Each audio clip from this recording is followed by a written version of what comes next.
Hola, ¿qué tal amigos? Soy Pablo Quejer, periodista de Novena Digital. En esta oportunidad, en esta entrevista especial, tenemos nada más y nada menos que a un destacado investigador de la región de la Araucanía. Nos referimos a don Ezequiel Guevara. ¿Cómo le va, Ezequiel? Bienvenido acá al estudio de Novena Digital. Muchas gracias, Pablo, gracias por la invitación también y espero poder compartir un poco de lo que estamos trabajando ahí desde una escuela básica. Claro. Bueno, Ezequiel hoy día está conmigo acá en los estudios de Novena Digital porque tiene que dar a conocer una importante investigación que logró vislumbrar durante este año. Sin embargo, antes de comenzar tenemos que decir que Ezequiel es fonoaudiólogo, tiene un magíster en neuropsicología y candidato a doctor en psicología. Posee diferentes publicaciones científicas a lo largo de los años y también ha realizado una charla TED y también fue seleccionado de la Universidad de la Frontera en atletismo en 400 metros. Vaya, fuiste vicecampeón nacional en la posta 4x400. Has hecho otras cosas. ¿Qué edad tienes tú, Ezequiel? 32 años. 32 años, ya has hecho un montón de cosas.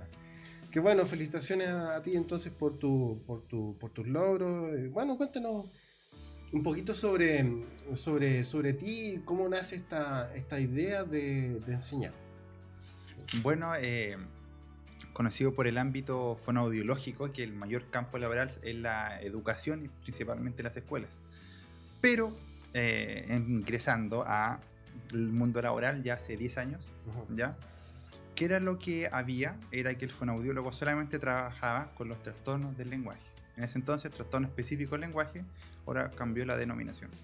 Pero trabajaba solamente, se enfocaba en que los niños pudiesen mejorar su lenguaje y pudiesen hablar y comprender mejor. Y yo siempre tenía esa inquietud de qué pasaría si yo empiezo a intervenir el lenguaje escrito. Y entonces, ya como estaba egresado, tenía ciertas facilidades de yo poder trabajar en base a lo que yo estimaba conveniente. Y empecé a trabajar tanto lo que se estilaba clásicamente a la fonoaudiología, el lenguaje oral, y empecé a trabajar con los precursores de la lectura, en donde tenía varios casos que fueron mejorando. Hubo casos de niños que no leían, después de 4 o 5 años, o sea, tercer año básico, lo repetían, no volvían a leer y en un par de meses lograban el proceso. Y eso me permitió seguir investigando, darle un vuelto también a mi carrera, porque sentía que muchas veces era muy monótona la fonoaudiología, y agregarle esto de la intervención en la lectura, a lo que después se complementó con la realización del magíster en neuropsicología. Perfecto. Bueno, tú también escribiste un libro, tengo entendido. ¿Cómo se llama tu libro? El libro se llama Breve Manual de Neurociencia Educativa para el Profesional en Apuros. A ver, mostrémoslo Que ahí, está por acá, ¿se ve o no? ¿Sí? Sí, ahí se ve. ¿Y cuál es la gracia de este libro? Surgió porque sentía que, como el nombre lo dice, breve y profesional en apuros, que muchas veces los docentes o profesionales que trabajaban en educación no tenían tiempo para actualizarse. Ya. Por tanto, este fue un texto, si te das cuenta, es súper breve, pero con lo que deben saber sí o sí si quieren trabajar en aula. De hecho, aquí te traje esta copia de regalo para ti, Pablo. Muchas gracias, Ezequiel. Bueno, cuéntanos sobre... Dame un segundo. No, dale nomás. 64 páginas tiene. Y de hecho, lo entretenido de eso, que muchos me han comentado que le ha servido porque viene la unidad, al final vienen las preguntas, pero las respuestas están en la última hoja. Por tanto, las personas se tienen que obligar a responder. Ya. Porque muchas veces decían que antes, cuando había un cuestionario al final, las personas leían las respuestas y después leían las preguntas. En cambio, aquí te hace pensar para poder comprender y adquirir los conocimientos para que era la idea de cada unidad y que fueran presentados. Me falta algo acá, pues. ¿Qué cosa? La firma. Después lo firmamos, estimado. Sí, sí. Ya. Ezequiel, bueno, tú este año has estado trabajando en una escuela en las cercanías de Victoria. ¿Cómo se llama esa? No, en Vilcún. En Vilcún, perdón. No, de hecho esa es la escuela que me ha acogido desde hace 10 años. Ajá. Se llama Escuela Niños Felices. Niños Felices. Y como su nombre lo dice, los niños son felices. Ah, perfecto. Bueno, cuéntanos cuál ha sido tu trabajo en ese lugar y por qué lo has hecho. Bueno, en esa escuela, desde el año 2013 que trabajo, antes iba 2 días y después aumentamos la carga horaria. ¿Y cuál es la idea de poder trabajar ahí? Primero que todo, empecé hace 9 años, 8 o 9 años, con un programa de intervención de los precursores de la lectura en sala de clases, desde pre-kinder a 4º año básico. Y la idea de ese taller era siempre trabajar desde los precursores, porque trabajamos con estudiantes, los que llegan ahí tienen un índice alto de vulnerabilidad, alrededor de índice de vulnerabilidad de acuerdo al ministerio del 76%, 75%. Por tanto llegaban con muchos vacíos desde un punto de vista cognitivo, y la labor que se me encomendó en esos años era tratar de nivelarlos para que todos pudiesen alcanzar los aprendizajes esperados para la edad.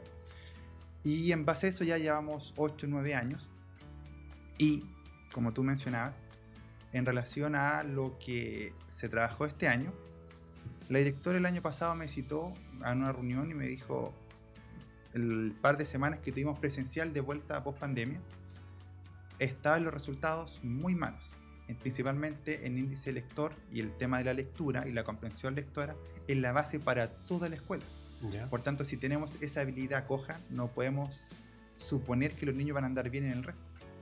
Por tanto, a mí se me ocurrió idear un plan de intervención global desde prekinder a octavo año básico, y empezamos a trabajar. O sea, disculpa. Sí. Esto fue desde kinder hasta octavo básico. O sea, había un problema generalizado de que los chicos no podían leer. De hecho, comprender. Lo que hicimos fue un diagnóstico inicial. ¿Ya? Y en el diagnóstico inicial, por ejemplo, prekinder y kinder, yo antes tenía 20-30% de niños con dificultades. Ahora teníamos un 75% de niños con dificultades. Y todo eso fue producido por la pandemia. ¿Por qué? Porque probablemente hay mucha evidencia que apunta al uso excesivo de las pantallas, ya, a la poca estimulación, y eso ¿qué es lo que hace? Que el niño no desarrolle las habilidades lingüísticas ni los precursores. De hecho, un niño hace años, hay niños que entre los 2 y los 3 años que les cuesta hablar, tanto por palabras o las oraciones, ya uno pudiese predecir que va a ser un lector deficiente a los 2 y los 3 años.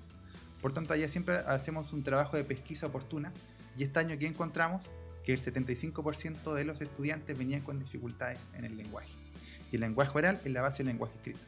Ya, perfecto. Ya, ahora, cuéntanos. Claro. Bueno, siguiendo con eso también, Sí. se evaluó velocidad lectora, y principalmente era de segundo a octavo, porque primer año todavía empezaban en la escolarización recién con en enseñanza de la lectura propiamente tal. ¿Y qué encontramos ahí? Que los estudiantes que tenían el nivel de velocidad lectora esperado para la edad alcanzaba solamente el 10%. Ya. 10,2% para ser exacto.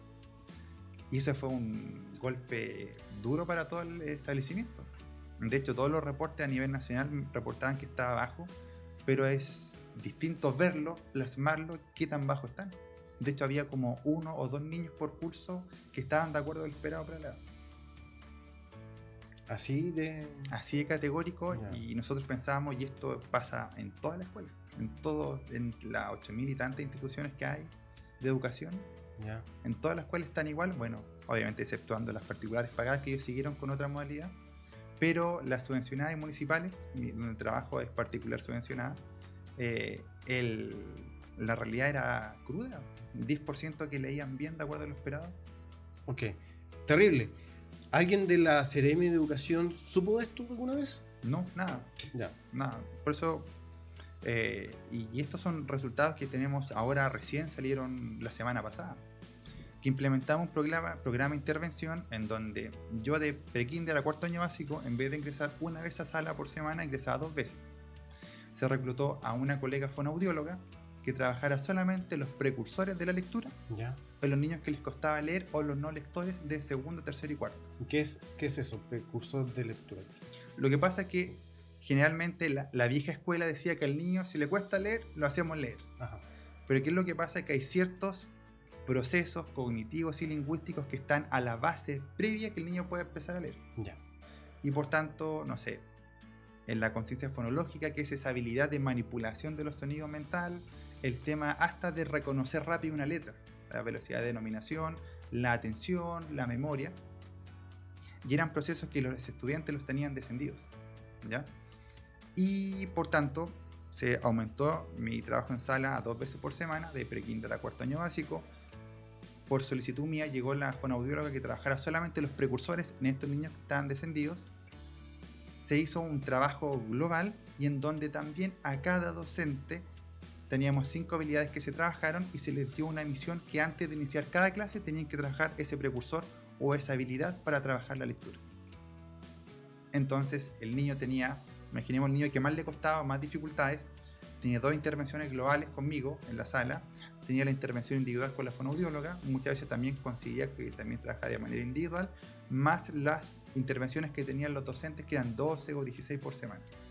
Por tanto, al chico lo bombardeamos para que tratar de nivelar todos estos 2 años que estuvieron prácticamente perdidos. Wow, ya. O sea, fue un trabajo de relojero. Claro. Y que requirió obviamente del compromiso de la comunidad educativa. Ok.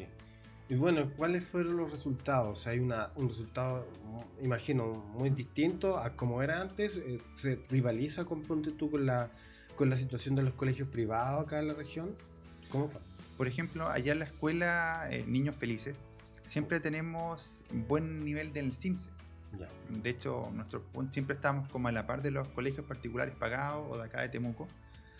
Un par de puntos más abajo, un par de puntos más arriba siempre, y estamos en un ambiente vulnerable. De hecho, mira, acá hay un libro que se llama Se Puede, que nos hizo hace un par de años atrás, la Agencia de Calidad de la Educación, ¿ya? En donde destacaba 10 establecimientos, 10 experiencias de establecimientos que eran destacadas. Dentro de esas 10, solamente 10 entre estas 1000 establecimientos llegaron a la escuela y nos entrevistaron qué cosas hacíamos nosotros para poder estar bien, porque les pareció raro que una escuela estando cerca de la cordillera, en Vilcún, en la región de la Araucanía, en la región más pobre, tenía buenos resultados y también con este índice de vulnerabilidad gigante que teníamos. ¿Y qué decían? Les parecía maravilloso. ¿Por qué? Porque nosotros no nos centrábamos solamente en hacer la clase, sino que trabajamos el programa de habilidades de pensamiento, programa de estimulación de habilidades psicolingüísticas. Hay un programa también que se enfoca en la redacción y la expresión oral en el segundo ciclo. Por tanto, nosotros, a medida que íbamos encontrando dificultades o deficiencias, atacábamos enseguida el problema. Perfecto. Y ¿cuál es tu sentir después de haber percatado de toda esta problemática, después de haberlo solucionado? ¿Cuál es tu sentir? Bueno, no llegaba a esa parte. ¿Ya? Pero del 10% de buenos o de lectores esperados para la edad, al final del año llegamos al 73%. Ya. Ok. Y eso se tradujo en que los docentes también pueden hacer una mejor clase. Claro. Porque el año pasado, a finales del año pasado y inicio, primer semestre, sí, está bien. Muchas veces les costaba que los estudiantes se pudiesen concentrar o seguir una instrucción. Y lo planteo fácil, porque muchas veces se conversa y por qué es tan importante la lectura fluida o lectura rápida. Tenemos que pensar que cuando uno lee rápido, uno lee como en piloto automático. Por tanto, el cerebro no recluta zonas cognitivas tantas, ¿ya? Ni tantos recursos cognitivos ni energéticos para poder comprender, ¿ya? O para poder decodificar. ¿Y qué es lo que pasa? Que el niño, cuando está leyendo, aprendiendo a leer o tiene dificultades lectoras, por ejemplo, lee la mamá. ¿Ya? Y la profesora feliz, la mamá feliz, ¿qué? Bien, leíste, ¿qué dice ahí? No tiene idea. ¿Y por qué no tiene idea? Porque su cerebro está tan quemando recursos solamente decodificando a cada letra, asignarle un sonido, que el cerebro no tiene recursos cognitivos para poder comprender. Por tanto, la importancia de la velocidad lectora es que se trabaja a nivel como más automático, en donde el niño ya descomprime recursos cognitivos, descomprime recursos energéticos y ahí puede comprender lo que lee. Pero es importante que los niños tengan una lectura fluida y por eso se quiso implementar este programa de intervención.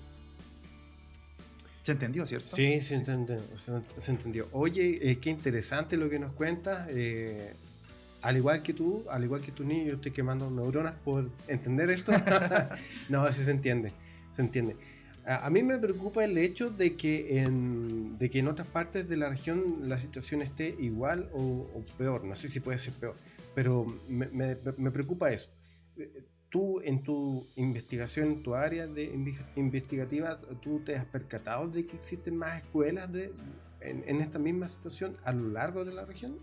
De hecho, bueno, los resultados de esto el otro año sí o sí se va a la presentación a un congreso internacional que se postula, obviamente, y más adelante, si da el tiempo, estoy terminando el doctorado, una publicación.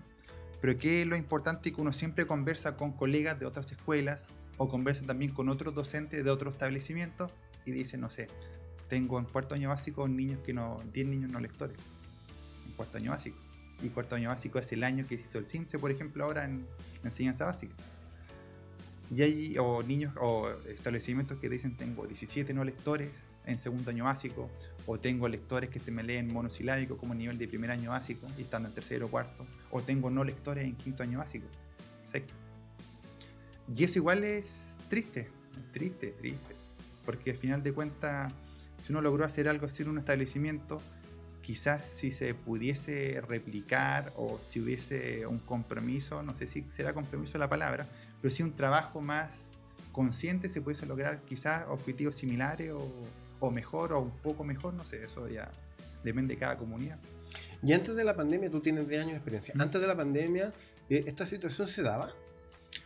Bueno, donde trabajamos nosotros, como está siempre este rol preventivo, y lo respaldan también los buenos resultados en el CIMSE ahí, teníamos esas dificultades, siempre veíamos que muchos establecimientos como que van bajando a medida que pasan los años por la generación, el uso del celular, eso dinamita mucho el proceso, y veíamos eso, pero la pandemia llegó a darnos a todos en la cara y nunca vimos el resultado real hasta que, como lo que hicimos nosotros, fue evaluarlo a todos.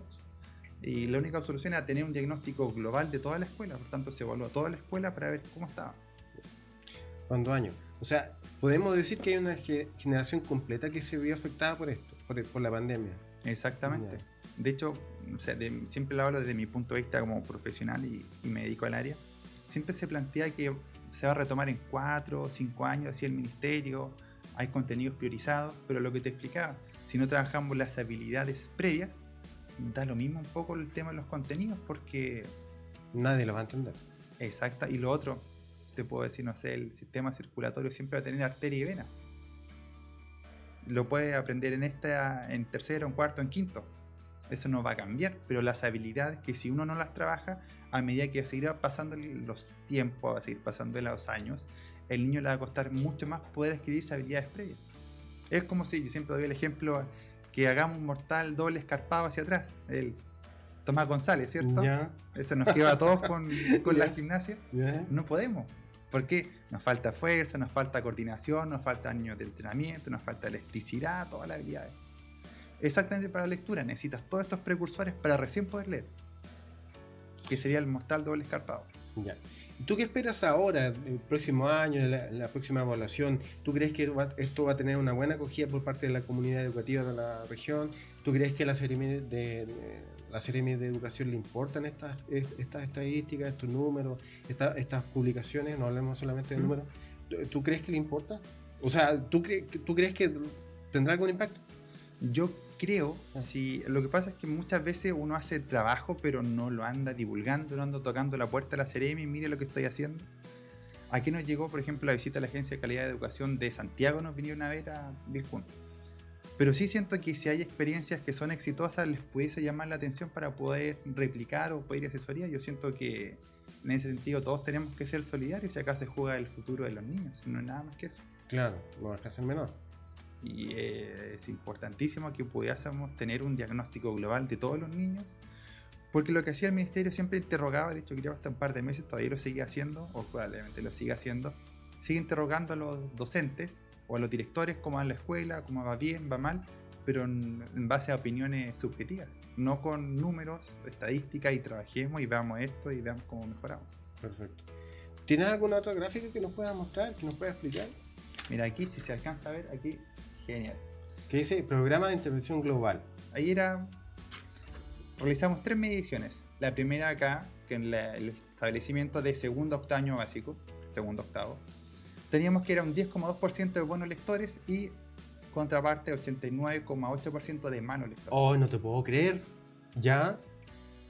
A la evaluación de intermedios y llevamos 28,6% de buenos lectores, o sea, de un 10,2 en 28,6, y un 71,4 de malos lectores, o sea, que no leían de acuerdo a lo esperado. Y la última evaluación subimos un 73% de lectores esperados para la edad y bajamos a un 27% los lectores deficientes. Por tanto, si uno lo plantea así, te das cuenta cómo partíamos acá y cómo terminamos acá. Es mucho. Es mucho. De hecho, metodológicamente hay unas cosas más técnicas que hubo diferencias significativas y el tamaño del efecto fue de acuerdo a lo esperado para un programa de intervención, que eso ya para publicación científica eso se explica. Pero uno al ver este tipo de gráfica te llena el alma, o sea, para mí es súper gratificante ver que la idea que uno plasma, el trabajo en equipo de toda la comunidad, porque fue tanto de los docentes como de los asistentes de la educación, y que da buenos resultados. Y al final de cuentas que un niño o que un grupo, que una escuela lea bien, les facilita el trabajo a todos. Qué interesante tu trabajo, Ezequiel. Felicitaciones por tu avance en esta materia. Bueno, amigos míos, tenemos que recordar que esta entrevista es auspiciada por Eventos Bahía Blanca. Eventos Bahía Blanca es la empresa líder del sur de Chile en todo tipo de eventos. Si quieres conocer más sobre Eventos Bahía Blanca, tienes que visitar su sitio web www.bahiablanca.cl. Así que ya lo saben, amigos, no se lo pierdan, vaya hasta esta página para saber todo lo que acontece con nuestra empresa auspiciadora. Muy bien, Ezequiel, ¿algo más que quieras dar a conocer? Siento que como profesionales, sean docentes, técnicos, fonoaudiólogos, psicólogos, siento que tenemos que muchas veces dejar de lado la investigación como de escritorio en la universidad. A mí me encanta trabajar en la sala de clase, me encanta trabajar en escuela, porque siento que eso va a tener un real impacto, que yo puedo trabajar dentro de la comunidad. Lo que hicimos acá, se van ajustando, y esto ya el otro año ya probablemente vamos a trabajar con un modelo distinto de intervención, porque ya este año ya quedó entre comillas obsoleto, y esa es la gracia de poder trabajar en terreno. Y de verdad que yo siempre agradezco a la comunidad educativa, que siempre desde la directora hacia abajo, de los directivos, siempre hay una buena acogida a las ideas. Ya. Así que eso, de verdad agradecido a ti también por la invitación, y siempre la idea es que se pueda trabajar con el beneficio de los niños. Y al final de cuentas uno está en educación por vocación, porque uno quiere que los chicos saquen el mayor potencial. Y si uno tiene las herramientas, o si no las tiene que prepararse para lograr ese objetivo. Perfecto. Muy bien, entonces le damos las gracias a Ezequiel Guevara, destacado investigador de acá de la región de la Araucanía. Nos vemos, amigos, en la próxima entrevista. Chau, chau, chau.